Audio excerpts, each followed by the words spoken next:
Magandang umaga sa ating lahat. Umiiral pa rin po dito sa may Northern Luzon ang malamig na northeast monsoon ramihan na siya nagdadala rin po na mamisa malalakas na ulan lalo na dito sa may extreme northern portion. Habang sa naditirang bahagi ng ating bansa, meron pa rin tayong easterlies o yung hangin galing Pacific Ocean na siya nagdadala ng bahagyang mainit na temperatura plus mga pag-ulan.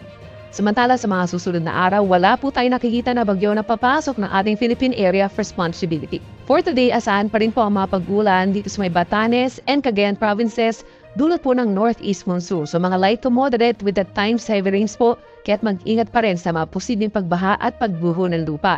Habang sa rest of Cagayan Valley, malaking bahagi ng Cordillera plus Ilocos region, magkakatulad pa rin po ng weather conditions bahagyang maulap hanggang maulap na kalangitan na sinasamahan lamang po ng mga saglit na mahinang pag-ulan. Sa may eastern sections pa po ng natitirang bahagi ng Luzon dito sa may Aurora, pababa ng Quezon, at dito rin sa may Bicol region, asahan pang makulimlim na panahon, lalo na dito sa may Aurora sa umaga pa lamang, and then pagsapit ng tanghali, maulan na rin po dito sa may parting Bicol region dahil po yan sa easterlies. Light to moderate with the times heavy rains din po kaya posible ito magdulot ng mga pagbaha at pagbuho ng lupa doon.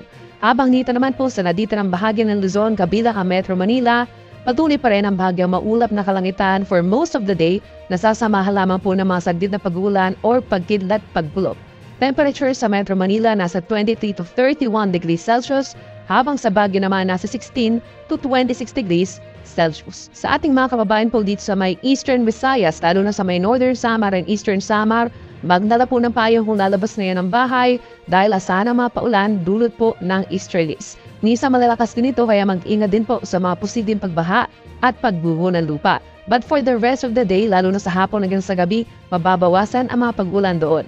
Dito naman sa may western and central portions of Visayas, asahan naman yung bagyang maulap at nisang maaraw na kalangitan na sinasamahan din ng mga saglit na pag-ulan, lalo na dito sa may Aklan, Capiz, Northern Iloilo, and Northern Cebu, bago magtanghali and then pagsapit po sa naditirang bahagi ng Visayas, mataas din ang tsansa ng mga saglit na pag-ulan sa hapon at gabi. Sa ating mga kababayan po sa Mindanao, pinakang uulanin ang Dinagat Islands and Surigao provinces dahil po yan sa easterlies.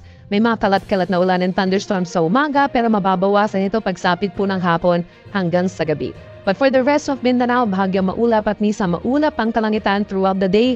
Mataas ang tsansa ng mga afternoon thunderstorms over Zamboanga Peninsula and dito rin po sa may Bangsamoro region. At pinaalalahanan natin ang ating mga kababayan dito sa may Caraga region na nakaranas po ng lindol kahapon. Possible din po na magdulot ng landslides o yung mga pag-shake po na nangyari po kahapon. Sa ngayon po, meron tayong maano na karagatan dito sa may Northern Luzon pero hindi na po siya qualified as gale warning. Meron tayong minsan maano na karagatan hanggang 3.7 meters or nasa higit isang palapag pa rin po ito ng gusali kaya delikado pa rin ito sa maliliit na sasakyang pandagat. But for the rest of our country, yung mga seaboards po facing the Pacific Ocean, moderate seas po ito or nasa 2 metro ang taas ng mga alon. Habang sa natitirang baybayin ng ating bansa sa may Central and western portions, banayad naman ang taas ng mga alon. And in the coming days po, mababa pa rin po ang tsansa na magkakaroon tayo ng gale warning. Sa kalagitnaan po ng linggo ito, iiral pa rin ang easterlies sa malaking bahagi ng bansa at bahagi na lamang po ng Northern Luzon ang magkakaroon ng epekto ng northeast monsoon. So mas iiral yung bahagyang mainit na temperatura plus mga pag-uulan sa eastern portions. Kung dito sa Metro Manila, Tuesday hanggang Thursday, halos magkakatulad pa rin po ng weather conditions ang iiral, bahagyang maulap hanggang minsan maaraw naman sa umaga, but then pagsapit po ng tanghali hanggang sa hapon, kumukulimlim ang panahon at sasamahan lamang ito ng mga saglit na pag-ulan, dulot din po yan ng easterlies. Sa ating mga kababayan po at mamamasyal dito sa Baguio City for the middle of this week, asahan po ang minsan maaraw na umaga at sasamahan din ang hindi kainitan na tanghali na hanggang 26 degrees Celsius lamang.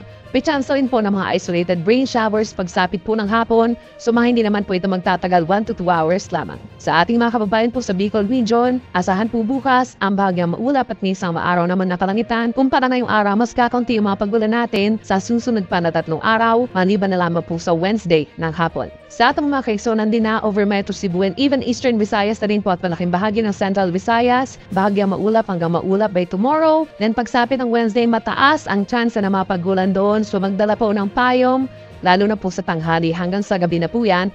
And then sa Thursday, mababawasan ang mga pag-ulan At meron na nga mga localized thunderstorms pagsapit po ng hapon. At panghuli sa atong mga kaeksonan din na over Metro Davao, malaking bahagi na rin po ng Davao Region plus Caraga Region dahil sa easterlies, mataas ang tsansa ng pagulan pagsapit po ng Wednesday. Kaya kung lalabas din po ng bahay, magdala ng payong, minsan lalakas po ang mga pagulan doon. But Tuesday and Thursday is partly cloudy to cloudy skies with some localized thunderstorms lalo na sa hapon.